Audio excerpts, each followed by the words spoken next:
My world shattered the day I saw the message on Ryan's phone. It was from a woman named Chloe, and the words were like daggers. "Can't wait to see you tonight." My heart stopped. Ryan, my husband of 7 years, the man I thought I knew inside and out, was cheating on me. My first instinct was to scream, to throw things, to confront him in a storm of rage and tears. But then, a strange sense of calm washed over me. I took a deep breath, put the phone down, and walked away. I realized that a dramatic confrontation wouldn't fix anything. It wouldn't erase the betrayal. Instead, I decided to play the long game. That night, when Ryan came home, he was his usual self, showering me with kisses and asking about my day. I played along, a perfect actress in a tragedy of my own marriage. I asked him what his plans were for the evening. He casually mentioned he was going out with the guys to watch a game. My heart ached, but my face remained a mask of serene understanding. "Okay, have fun, honey," I said, even managing a small smile. He laughed, and the silence in our home was deafening. I didn't cry. Instead, I made a plan.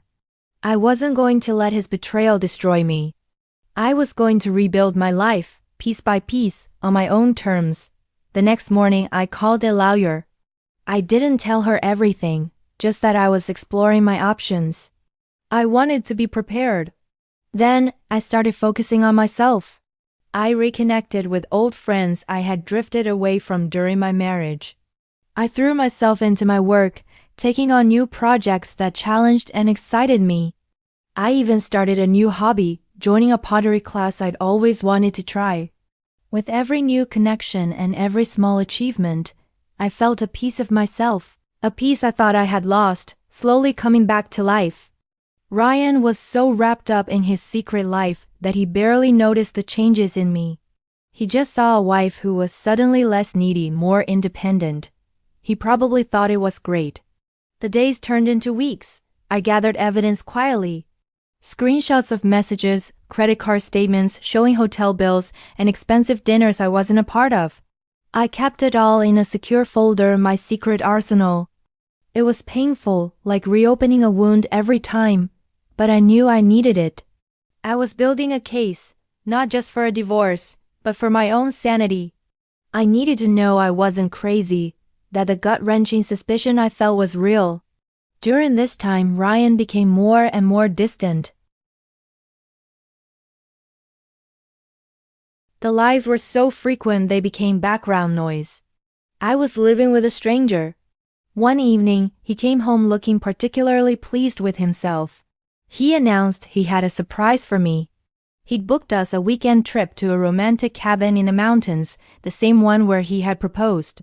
The irony was so thick you could cut it with a knife. Was this a guilt trip? An attempt to cover his tracks? I agreed to go, my mind racing. This was it. This was the moment everything would come to a head. I knew I couldn't keep up the charade forever. The weekend felt like a scene from a movie.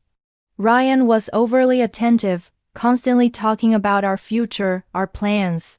It was all a performance, and I was his unwilling audience.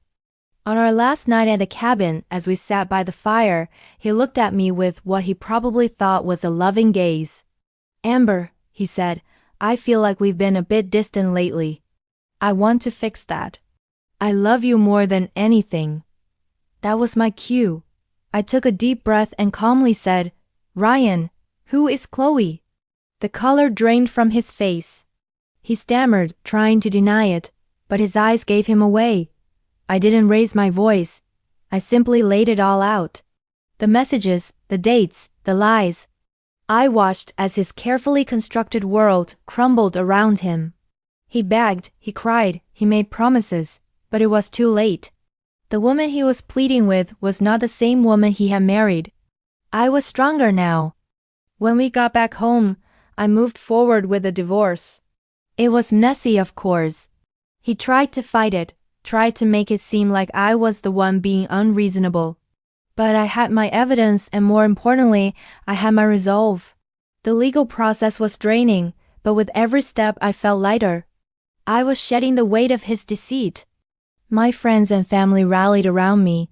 their support a constant source of strength. I learned who my true friends were, and I was so grateful for them. I sold the house we had shared, a place filled with too many ghosts, and found a small sunny apartment for myself. It was a fresh start.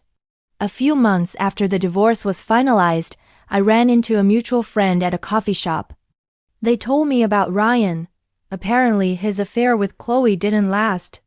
Once the thrill of the secret was gone and the reality of his life set in, she left him. He had lost his wife, his home, and now his mistress. Our friend said he was a wreck, constantly lamenting his bad luck. I felt a brief pang, not of pity, but of a strange detached sadness for the man he used to be. But it wasn't my problem anymore. I had my pottery, my thriving career, and a life that was truly my own. It's been a year now. I've never been happier. My pottery business is actually taking off, and I spend my weekends at art markets, meeting new people and sharing my passion. I'm dating again, but I'm taking it slow. I'm not looking for someone to complete me. I'm already whole. Looking back, I'm grateful for that moment of calm I found when I first discovered the betrayal. Acting on impulse and rage would have only prolonged the pain. Instead, I chose a different path. A path of quiet strength, self-respect, and ultimately, freedom. Sometimes, the best revenge isn't loud and explosive. It's living a happy, successful life without the person who tried to break you. That's the real karma.